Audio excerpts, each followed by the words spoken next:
This is going to require communication, spending time with. But what we are discovering is people love it.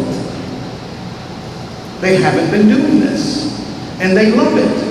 And so the more opportunities you create in your parishes to simply come together, come into small groups, facilitate them, give them something to talk about.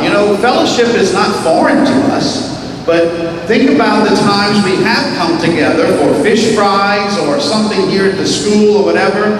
We didn't talk about Jesus Christ, and we didn't talk about a relationship with God. We talked about everything else. We talked about the football game we saw, or the event we watched on TV, or whatever's coming up. We're gathering, but we're not using the time like we should be using it. And so this is what our bishop is saying. We're not reinventing anything. We're already doing things in parishes. We just need to now do them differently. We need to bring in this new dimension. And so that's basically it. That's why I say we're not giving you a program. There is no program. It's going to take each one of us experiencing that personal shift within our own being first. And then we can see this vision open up in front of us. We have to see it first. And that was my stumbling block. I could not see it. I could not see it. I could not see it. Quite frankly, I began not seeing it because I didn't want to see it.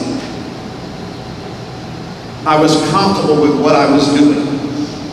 And I felt confident, and I felt good at it. Okay? And it's a little bit scary now to sit down with someone and start getting a little bit personal with a stranger. But as the deacon was talking, this is what has made a difference with them, because as they went through the year, they didn't want to quit. We asked, what do we do? They started forming their own groups of discussion and keep it going. This is where things like Father Patty might talk a little bit about, or quads. This is where you start encouraging people to help each other on the journey of faith. And they're comfortable with it. They've been doing it. RCIA has now been doing it for a whole year. And as the deacon has shown us, they have made friends with people in the parish, and guess what they're going to do? You be in my group. That's what's happening in my parish. Those folks came out of RCIA, and I told Bill as we began last year, I said, we have in front of us a unique opportunity, because everybody in our RCIA class, with the exception of one, was under the age of 35. They all had children here or involved in the parish.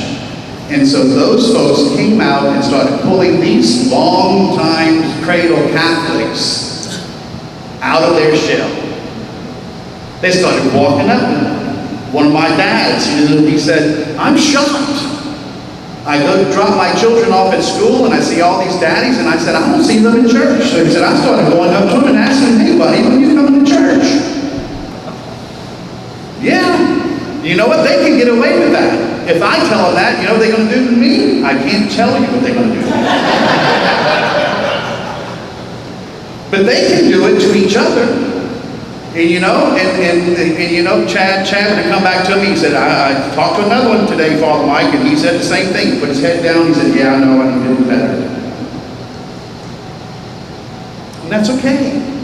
It's conviction of the Holy Spirit. It's okay. But it's the simplest thing is getting people together and talking about Jesus Christ.